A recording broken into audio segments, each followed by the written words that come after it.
Segala sesuatu yang bisa disampaikan, sebaiknya langsung disampaikan. Waktu nggak akan pernah bersekongkol dengan kitanya. Ya kan?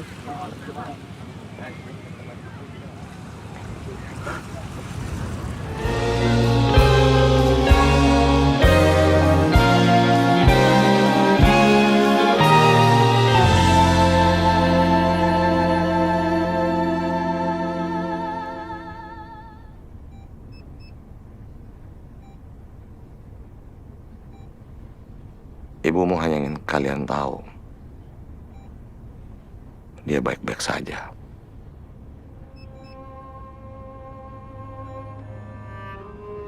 Emang Bapak bisa berkomunikasi dengan orang yang gak sadar?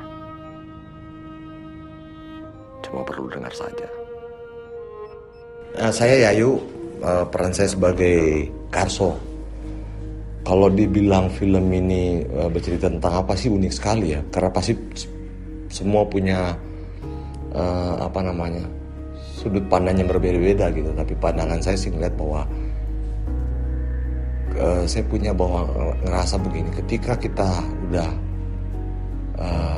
kita baru merasa memiliki setelah kita kehilangan.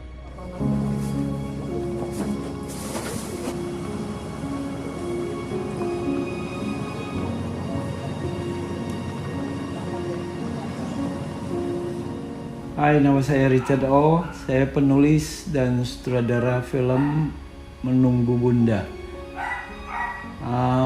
Menunggu Bunda sebenarnya ditulis sekitar 3 tahun yang lalu ya. Karena pada waktu itu ada sebuah percakapan antara saya dan Pak Navin, dan dia itu membicarakan sebuah pengalaman dia menunggu seseorang di rumah sakit, dan dari sana saya mengembangkan sebuah cerita.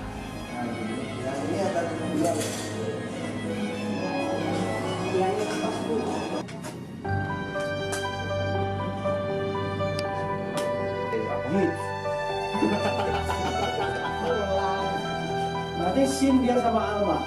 Alma datang menantangkan, mau kasih tahu ibu dia mau kawin lagi, ya kan?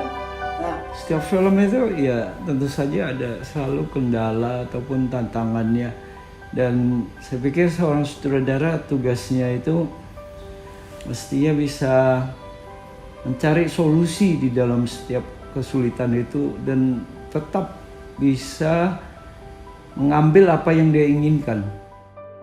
semua karakter dari kecil sampai gede adalah karakter. Dia bukan kayak yang disebut karakter yang flat, tapi round gitu loh, ya.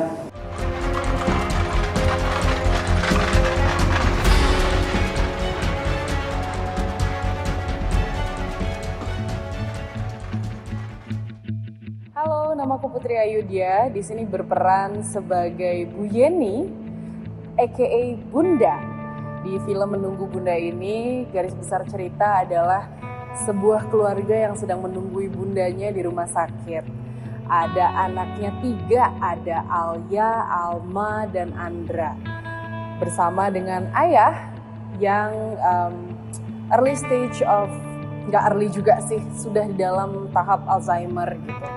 So, cerita ini berputar pada peristiwa di mana mereka menemukan rahasia-rahasia tentang hidup Bunda dan kisah-kisah masa lalu yang menjadi kenangan mereka bersama-sama sepanjang menunggu Bunda di rumah sakit.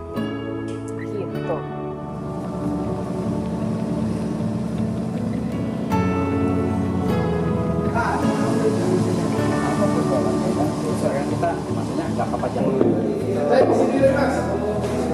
Di film Menunggu Bunda ini, aku berperan sebagai Andra, di mana Andra ini adalah anak paling kecil di antara kakak duanya yang perempuan, dan mereka dibesarkan dalam keluarga yang penuh kasih sayang sebenarnya, sampai akhirnya terungkaplah satu kejadian yang mungkin orang nggak bakal menyangka kalau itu benar-benar terjadi.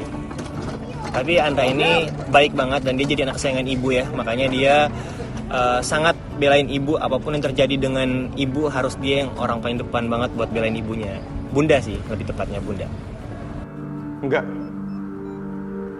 Bunda nggak boleh dibawa kemana-mana. Tetap di sini.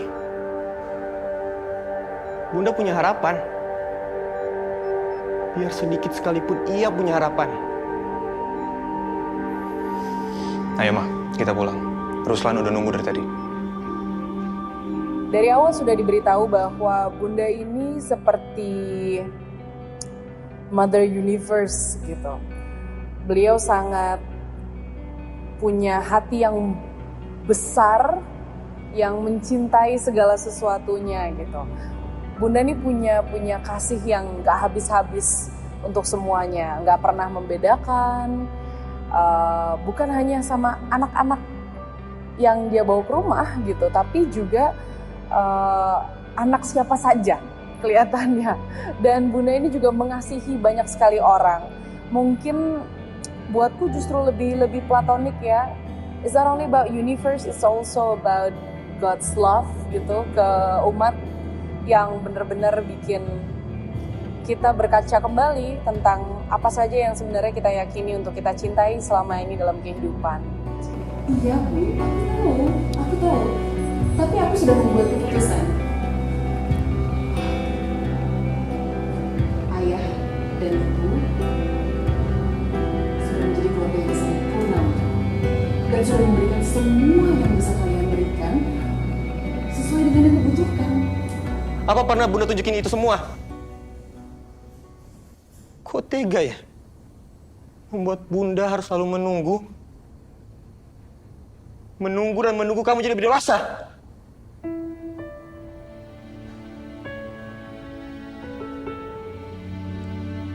Kamu, Ndra.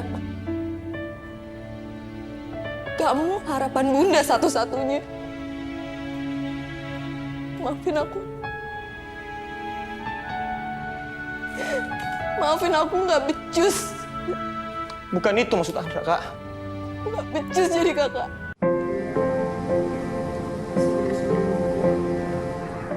Tantangannya adalah ini sudah jelas karena nggak pernah ngerasain punya bayi, jadi tantangannya ini terus harus memainkan karakter yang jauh banget umurnya sama aku. Aku di sini aku masih umur 20 dan di sini umurnya 28, yang udah punya anak 2, yang udah nikah 2 kali, karena nggak pernah ngerasain semua hal itu dan nggak pernah sebelumnya main menjadi ibu hamil, menjadi istri. Jadi itu sih tantangannya. Kamu enggak bocor gila lu. Masa parah sih.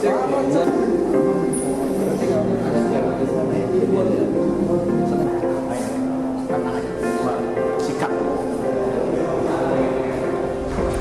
Rustam ini dibilang deket dengan ibu, sebenarnya bukan sosok menantu favorit juga sih, cuman dia memiliki rasa kepedulian yang sebesar itu terhadap ibu, karena dia memproyeksikan si ibu ini sebagai ibunya sendiri gitu kan. Jadi tapi semua perhatian, semua solusi yang dia berikan untuk konflik di masalah keluarga ini tuh nggak bisa diterima sama sebuah anggota keluarga. Itu sering banyak kontranya malah. Rustam mungkin kemunculannya tidak banyak, tapi dia cukup menyampaikan satu fakta yang penting ya, fakta kunci mungkin mungkin bisa jadi kunci juga di cerita ini. Konflik perkembangan konfliknya itu bakal ke arah mana, di perjalanan ada masalah apa gitu. Ya, endingnya gitu ya. Juga satu mas, untuk bangsa rawat inap ibu. Jadi ini kita pengen reading hari ini bukan reading yang secara umum sering dilakukan kan? Ya. Sound. Kamera. Action. Dari mulai reading pertama udah dikejutkan dengan proses reading yang berbeda dari biasanya.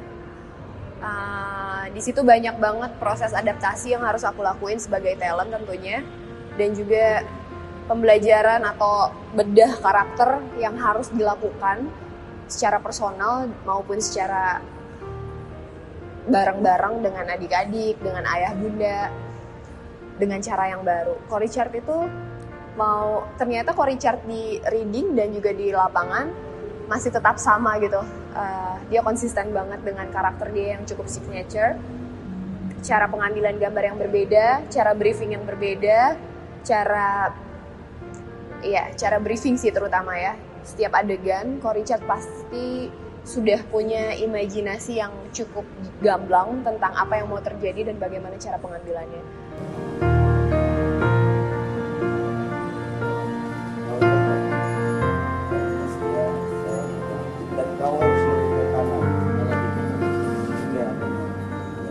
Saya selalu ingin mencari sebuah kejutan dari setiap karakter yang tak terpikirkan di dalam tulisan ataupun pemikiran saya pada awalnya. Dan itu hanya bisa terjadi ketika kita udah di dalam lokasi, di dalam sebuah scene di mana sesuatu terjadi, dan itulah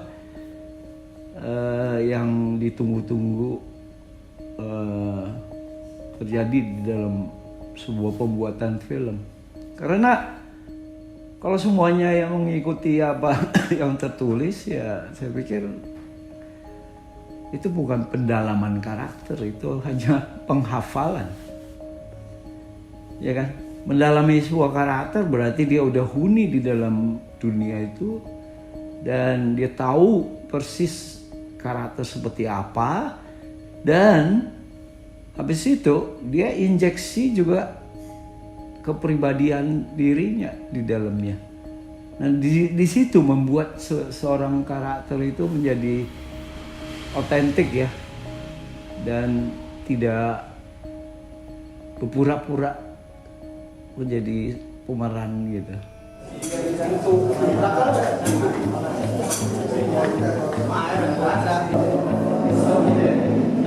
Baik, sakit. Sehat dulu dikit.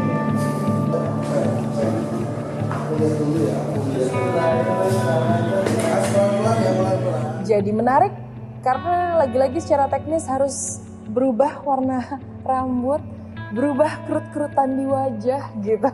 Jadi struggling banget untuk teman-teman Astrada yang harus juga bikin jadwal dengan bijaksana, dan ini timnya tim kecil.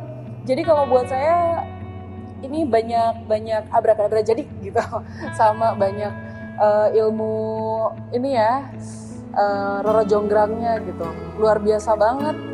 Dan menurutku nggak bisa tercapai kalau timnya nggak prepared dan timnya kurang solid dikit aja. Ini akan cracking nih gitu, karena kita juga lagi di waktu puasa ya.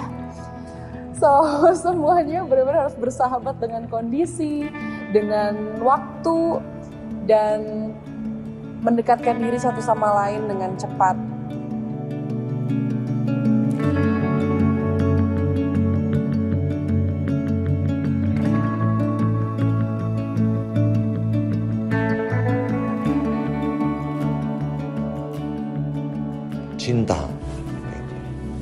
Cinta yang membuat mereka berkumpul, cinta dari Ibu Yeni yang bisa ngumpulin anak-anaknya, dan kekuatan cinta itu kemudian membuat semua orang terlibat di situ. Pak Karso yang tadinya cuman pasien di situ juga bisa terlibat dalam peristiwa keluarga mereka gitu. Jadi kalau kita lihat premisnya cinta.